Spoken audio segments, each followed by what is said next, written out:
तो आप एक लॉ स्टूडेंट है या फिर एक लॉयर है जिसे बेयर एक्ट को पढ़ने में और समझने में बहुत दिक्कत आ रही है, या बेयर एक्ट में क्या लिखा है क्या नहीं, ये सब सर के ऊपर से जा रहा है। तो आज इस वीडियो में हम डिस्कस करेंगे कि बेयर एक्ट को बेसिकली पढ़ा कैसे जाता है, how to read bare act as a law student. तो देखो, बेयर एक्ट को पढ़ने का ना एक स्ट्रक्चराइज वे होता है, यानी कि आपको बेयर एक्ट के स्ट्रक्चर को सबसे पहले समझना होगा, उसके बाद आप रियल इंटरप्रिटेशंस कर पाओगे। तो बिना किसी डिले के इस वीडियो को स्टार्ट करते हैं। So hi guys, this is me Riya Sharma and I am a law student, and in this video we are going to cover how to read bare act as a law student. See, सबसे पहले हम देखेंगे know what bare act is. Bare act actually में होता क्या है, ये क्यों एग्जिस्ट करता है। तो बेयर एक्ट जो होता है वो एग्जैक्ट टेक्स्ट होता है लॉ का, यानी कि जो लॉ लेजिस्लेचर पार्लियामेंट ने पास किया है उसका बेयर टेक्स्ट होता है एज इट इज़। जो उन्होंने पास किया एज इट इज़ आपको वो बेयर एक्ट्स में देखने को मिलता है। तो स्वाभाविक सी बात है, लैंग्वेज थोड़ी हार्ड रहती है, क्योंकि जो लीगल प्रोफेशनल होते हैं या जो एक्चुअली में लॉ को इंटरप्रेट करना जानते हैं वही बेयर एक्ट को पढ़ सकते हैं। तो बेयर एक्ट क्या होता है, एक बेयर प्रोविज़न होता है बिना किसी कमेंट्री और एक्सप्लेनेशन के।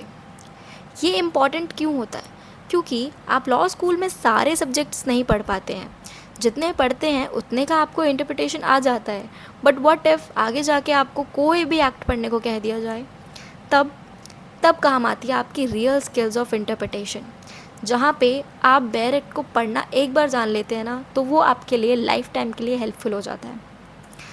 देखो, बेयर एक्ट को पढ़ने में सबसे पहली चीज़ आपको रिलायबल वर्जन को चूज़ करना है, जैसे कि ऑफिशियल गैजेट, और बेसिकली मैं प्रेफर करती हूँ यूनिवर्सल्स के बेयर एक्ट, क्योंकि क्लियर प्रिसाइज होते हैं।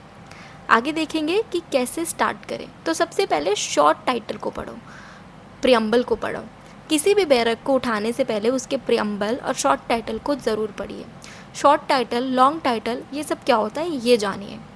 उसके बाद मोस्टली सेक्शन 2 में इंटरप्रिटेशन क्लॉजेज होते हैं, यानी कि डेफिनेशंस होती है। उन डेफिनेशंस को पढ़िए और उनकी मीनिंग जानिए। इससे पता लगेगा कि आगे जो भी पूरे एक्ट में वर्ड यूज़ करे गए हैं उनकी मीनिंग क्या है। जैसे फॉर एग्जांपल अगर पर्सन है तो पर्सन में एक एसोसिएशन, एक कॉरपोरेशन भी इंक्लूड है। ये आपको कहाँ से पता लगता है, ये आपको इंटरप्रिटेशन क्लॉज से पता लगता है। नेक्स्ट हम कुछ क्लॉजेस, कुछ डिफरेंट स्ट्रक्चर के बारे में बात करेंगे। तो बेसिकली पहला यहाँ पे लेते हैं सेविंग क्लॉज। देखो, बेयर एक्ट में ना आपको डिफरेंट तरीके के क्लॉजेस मिलते हैं, जिन क्लॉजेस की मदद से ही आप समझ पाएंगे कि आप बेयर एक्ट को रियल लाइफ में कैसे यूज़ करेंगे। बेयर एक्ट सिर्फ एक इंग्लिश लैंग्वेज या फिर हिंदी लैंग्वेज में लिखे गए वर्ड्स नहीं है, इन्हें हमें इंटरप्रेट करना पड़ता है, इन्हें हमें समझना पड़ता है। यहाँ पे एक एक वर्ड इंपॉर्टेंट है, जैसे comma, semi colon, everything is important. एक कॉमा से आपका पूरा सिनेरियो बदल सकता है। तो देखो, सेविंग क्लॉज क्या रहता है। सेविंग क्लॉज होता है जो किसी एक सेक्शन को प्रोटेक्ट करता है किसी दूसरे सेक्शन से। यहाँ पे ये सेक्शन शुरू होता है नथिंग इन दिस प्रोविज़न। तो एक एग्जाम्पल भी मैंने दे रखा है कि nothing in this provision shall affect any provision of Indian contract act 1872। यानी कि जो इस प्रोविज़न में, जो इस सेक्शन में प्रोविज़न दिया गया है वो आपके इंडियन कॉन्ट्रैक्ट एक्ट के प्रोविज़न को अफेक्ट नहीं करेगा, यानी कि ये प्रोविज़न सेव है। ये किसी चीज़ को किसी अदर लॉ या प्रोविज़न से सेव करता है। उसके बाद नेक्स्ट क्लॉज की बात करें तो यहाँ आ जाता है नॉन ऑब्स्टेंटे क्लॉज। ये हम नॉटविथस्टैंडिंग क्लॉज भी बोलते हैं इसे। नॉन ऑब्स्टेंटे का क्लॉज है जो भी आपने पहले पढ़ा किसी भी सेक्शन में उसे भूल जाओ, और जो इस सेक्शन में आप पढ़ रहे हो उसे याद रखो। यानी कि ये एक ओवरराइडिंग क्लॉज होता है। ये सेक्शन या ये क्लॉज इस बारे में बात करता है कि जो आप करंट सेक्शन पढ़ रहे हो वो सुप्रीमेसी सेक्शन है, यानी कि वो सुप्रीम है पुराने सेक्शन जो उससे रिलेटेड है उनसे। फॉर एग्जाम्पल, कहीं सेक्शन में किसी में लिखा है प्रोविज़न कि no vehicles allowed in the park, यानी कि कोई व्हीकल अलाउड नहीं है पार्क में, बट यहाँ पे एक नॉन ऑब्स्टेंटे क्लॉज है कि notwithstanding the previous rule emergency vehicles are allowed in the park. यानी कि पिछले जो हमने बात करी कि व्हीकल्स अलाउड नहीं है, उसको यहाँ पे ओवरराइड करके बोला जा रहा है कि व्हीकल्स, सिर्फ इमरजेंसी व्हीकल्स अलाउड है। तो यहाँ से हमें क्लियर होता है कि हम नॉट विथ स्टैंडिंग वाले क्लॉजेस को कैसे पढ़ेंगे। आधे बच्चों को पता नहीं होता है इसका मतलब, तो इसलिए I just want to clear this thing कि अभी आपको कन्फ्यूजन ना रहे। नेक्स्ट चीज़ हम देखेंगे प्रोवाइज़ो, एक्सेप्शन, एक्सप्लेनेशन और इलस्ट्रेशंस। ये हमें बैरेक्ट में भर भर के देखने को मिलती है। हर एक ऑल्टरनेटिव या हर एक सिंगल सेक्शन में आपको प्रोवाइज़ो, एक्सेप्शंस, भर भर के इलस्ट्रेशंस और एक्सप्लेनेशन देखने को मिलती है। तो ये पढ़ना बहुत ज़रूरी होता है। जब भी बैरेक्ट को रीड करो, इन सब चीज़ों को भी पढ़ो। सिर्फ एक मेन प्रोविज़न पढ़ के आप नहीं समझ पाओगे कि लॉ क्या कहना चाह रहा है। जब तक आप उसके रिलेटेड एक्सेप्शंस, एक्सप्लेनेशंस और इलस्ट्रेशंस नहीं पढ़ लेते, तब तक आपको वो पूरा प्रोविज़न समझ नहीं आता है। तो बात करेंगे प्रोवाइज़ो क्या होता है। तो देखिए, प्रोवाइज़ो होता है या प्रोविज़ो, आप जो भी इसे प्रोनाउंस करें, मैं इसे प्रोवाइज़ो प्रोनाउंस करती हूँ। तो देखो, ये क्या होता है, ये एक तरीके का मेन प्रोविज़न को क्वालिफाई करता है, मतलब कुछ एडिशन में देता है। जो मेन प्रोविज़न बोलता है उसके साथ ही कुछ प्रोवाइडेड होता है वहाँ पे। तो यहाँ पे स्टार्ट होता है ये प्रोवाइडेड दैट से, तो कुछ ना कुछ वहाँ पे एडिशन में आपको ज़रूर मिलता है जो उसको क्वालिफाई करता है एक तरीके से। एक्सेप्शन क्या करता है, एक तरीके से जो आपका मेन प्रोविज़न है, जो मेन सेक्शन है, उसका ही कोई एक एक्सेप्शन यानी कि उसको लिमिट कर देता है। यानी कि जनरल रूल कुछ और कहेगा, लेकिन उसको एक्सेप्ट करने के लिए उसका एक एक्सेप्शन आ जाएगा वहाँ पे। फिर इलस्ट्रेशंस क्या है, इलस्ट्रेशंस सिंपली एग्जाम्पल्स होते हैं जो हमारे एक्ट में ऐड किए जाते हैं फॉर योर बेटर अंडरस्टैंडिंग, ताकि आप सेक्शन को बहुत अच्छे से समझ पाए, उसको रियल लाइफ एग्जाम्पल के थ्रू उसे आप जान सके। लेकिन ये लीगली बाइंडिंग नहीं होते हैं, ये सिर्फ आपकी एक्सप्लेनेशन, आपके समझ के लिए दिए गए होते हैं। एक्सप्लेनेशन जो होता है, फोर्थ पॉइंट पे मैं बात करूँ तो एक्सप्लेनेशन एक क्लैरिफाई है सेक्शन का, यानी कि ये सेक्शन को और एक्सपैंड करता है और समझाता है। क्योंकि फॉर एग्जांपल आपको मेन सेक्शन अगर ढंग से उस सेक्शन के बारे में नहीं बता रहा है, तो एक्सप्लेनेशन आपको और क्लियर करता है, यानी कि क्लैरिफाई करता है। बहुत क्लियर प्रिसाइज वे में आपको एक्सप्लेनेशन के थ्रू ना पूरा सेक्शन समझ में आ जाता है। और ये जो एक्सप्लेनेशन होता है, ये लॉ का पार्ट होता है, इसे हम बाइंडिंग ज़रूर मानते हैं, यानी कि ये एक सेक्शन का ही पार्ट है। बट इलस्ट्रेशन हमारा सेक्शन का पार्ट नहीं होता है, ये बेसिकली एक आपको समझाने के तौर पे दिया जाता है। फिर देखो, बात करते हैं कि हमारा जो बेयर एक्ट होता है ना, उसका स्ट्रक्चर होता कैसे है। बेयर एक्ट को कैसे तरीके से एक स्ट्रक्चराइज वे में लिखा गया था। तो बेयर एक्ट को ना सबसे पहले सेक्शन आता है, उसके नीचे आता है सब सेक्शन, उसके बाद आता है क्लॉज, उसके बाद आता है सब क्लॉज। तो आप जब भी देखोगे ना, ऐसे सेक्शन है, उसके बाद आगे 1 करके ब्रैकेट है, तो वो सब सेक्शन होता है। फिर 1 के बाद कुछ ए आ रहा है वहाँ पे, तो वो है क्लॉज। फिर उसके बाद आता है 1A, और फिर उसके बाद एक अल्फ़ाबेटिकल कुछ भी आ रहा है या नंबर में आ रहा है, तो वो होता है क्लॉज, सब क्लॉज। ठीक है, मतलब सेक्शन, सब सेक्शन, क्लॉज, फिर सब क्लॉज, ऐसे होता है।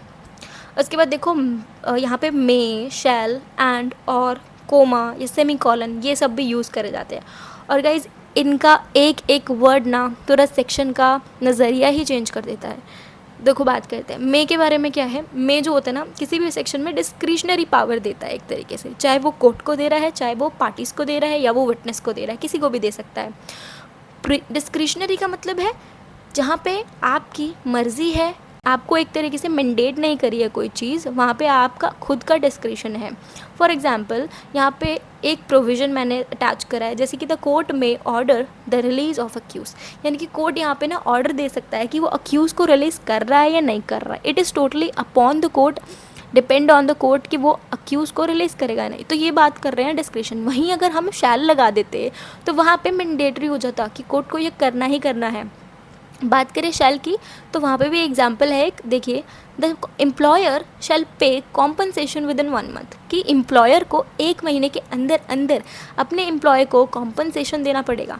तो यहाँ पे वो इस चीज़ को डिनाई नहीं कर सकता कि मैं 1 महीने बाद दूंगा।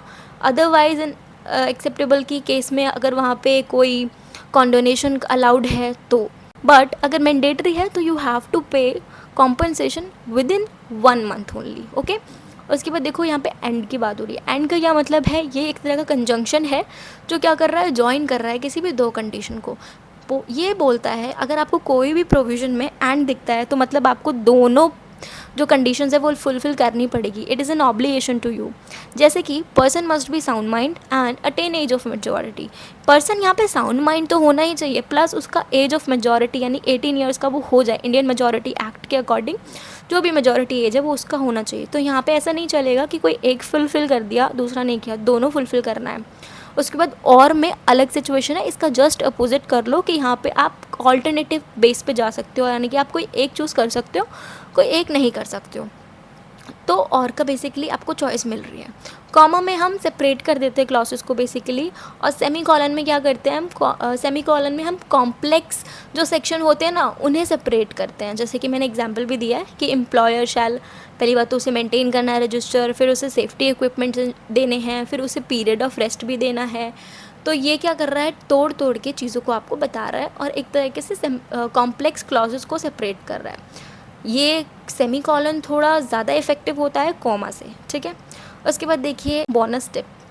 तो बोनस टिप में हम बात करेंगे कि सबसे पहले आप क्या करेंगे, हमेशा बेयर एक्ट के फुट नोट्स को देखेंगे पढ़ते वक्त। जिस भी पेज पे आप है उसके फुट नोट्स को साथ साथ देखते हुए चलिए। कि बेयर एक्ट पढ़ने का तरीका होता है, और बेसिकली हम वीडियो में बात ही इस चीज़ की कर रहे हैं कि बेयर एक्ट को पढ़ना कैसे है। ये सब आप जान चुके हैं कि क्लॉजेस क्या क्या होते हैं और वो क्लॉजेस होते किस चीज़ के लिए हैं। अब देखिए कि बेयर एक्ट को आपने प्रेम्बल से स्टार्ट करा, उसके बाद आपको क्या करना है, हर पेज में फुट नोट्स दिए गए होते हैं जिसमें आपको अमेंडमेंट्स या पुराना लॉ जो अब रिपील होकर नया आ गया, वो पुराने वाला लॉ का एज इट इज़ एक बेयर प्रोविज़न भी वहाँ दिया गया होता है। फुट नोट की हेल्प से आप उसको भी देख सकते हैं कि पहले क्या हुआ करता था और अब क्या है। फुट नोट्स की वजह से आपको सब्स्टिट्यूटेड सेक्शन भी वहाँ मिल जाते हैं। उसके बाद हमेशा बेयर एक्ट को पार्ट ब्रेकिंग मेथड से रीड करो। पार्ट ब्रेकिंग मेथड से मेरा क्या मतलब है, कोई भी कॉम्प्लेक्स सेक्शन है आप उसके कॉमा कॉमा कॉमा वाले सेक्शन को डिवाइड करते चले जाओ, तो आपका एक तरह से असेंशियल्स बन जाता है। जैसे हम कॉलेज के पेपर में भी लिखते हैं ना कि सेक्शन 42 का एसेंशियल क्या है, तो उसे ब्रेक कर दिया हमने। तो वही मेथड आपको बेयर एक्ट रीडिंग के टाइम पे भी लगाना है कि आप उस सेक्शन के ना असेंशियल्स निकालते जाइए और उन्हें एक तरह लिखते जाइए कॉपी में। तो यहाँ पे बात करेंगे बिगिनर फ्रेंडली, आपके जो इंडियन कॉन्ट्रैक्ट एक्ट हो गए, कंज्यूमर प्रोटेक्शन एक्ट हो गया, बहुत सारे बिगिनर फ्रेंडली है जो आप स्टार्टिंग में पहले इन्हें पढ़ना सीखिए। आपको जब इन पे अच्छी कमांड हो जाएगी ना, आप कोई भी बेयर एक्ट उठा के पढ़ सकते हैं आसानी से। उसके बाद की टर्म्स को अंडरलाइन करते जाइए साथ के साथ, ताकि जब भी आप बेयर एक्ट को खोले तो आप की टर्म्स देख के ही पहचान जाए कि ये सेक्शन बोल किस बारे में रहा था, ताकि एक बार जब समझ जाए तो उसको पता लग जाए आपको। उसके बाद देखो reference with text book and after reading bare act. हमेशा टेक्स्ट बुक का रेफरेंस बाद में ज़रूर लेना। जब भी बेयर एक्ट को पढ़ लो उसके बाद एक बार टेक्स्ट बुक पे जाके ज़रूर ध्यान दे देना।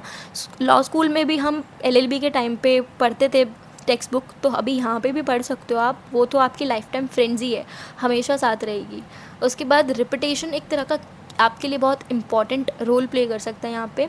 जितनी बार बेयर एक्ट को आप पढ़ेंगे, आप रीड करेंगे, उतनी बार आपको बेयर एक्ट और अच्छे से समझ आएगा, और आपको ना हर रीडिंग में आपको लगेगा कि वो सेक्शन अब धीरे धीरे और क्लियर होता जा रहा है, क्योंकि फर्स्ट रीडिंग में आपको वो सेक्शन बहुत कॉम्प्लेक्स लगने वाला है। आई बेट यू गाइस, क्योंकि मैंने भी जब पहली बार रीड करा था बहुत टफ लगा था। उसके 3 से 4 रीडिंग के बाद मुझे वो सेक्शन समझ आने लगे और फिर फ्लो बन जाता है इंसान का। तो repetition is the key here. And उसके बाद केस लॉस भी साथ साथ लेके चलना, ताकि आपको बेटर प्रैक्टिकल अंडरस्टैंडिंग हो जाए उस एक्ट पे या फिर उस पर्टिकुलर प्रोविज़न पे। उसके बाद खुद के ना शॉर्ट नोट्स बनाते हुए चलना। तो ये एक तरीका है, पूरा कंसाइज वे में मैंने आपको बता दी कि बेयर एक्ट को पढ़े कैसे। कुछ नहीं है, बेयर एक्ट बहुत ईजी होता है पढ़ना। बस हमारी बेयर एक्ट की लैंग्वेज जो होती है वो थोड़ी कॉम्प्लेक्स होती है, क्योंकि it is like bare provisions. But आप टेक्स्ट बुक के साथ रेफरेंस लेके पढ़े, या आपको कोई यूट्यूब पे उसकी वीडियो अच्छी लगती है कि यूट्यूब पे कोई आपको अच्छे तरीके से पढ़ा रहा है, तो बेयर एक्ट को साथ रखिए, खोलिए बेयर एक्ट को, और उसके बाद वीडियोज़ पढ़ते जाइए। उससे आपको समझ आ जाएगा। और नोट्स बनाइए, की टर्म्स को हाईलाइट करिए। तो धीरे धीरे जब आप बार बार उस चीज़ को पढ़ेंगे ना, आपको समझ आ जाएगी। एक बार में नहीं आएगी, उसको आपको बहुत बार रीडिंग देनी पड़ेगी। तो basically that's all for today. And bare act को पढ़िए और समझिए, ज़रूर समझ आएगा। Bye guys.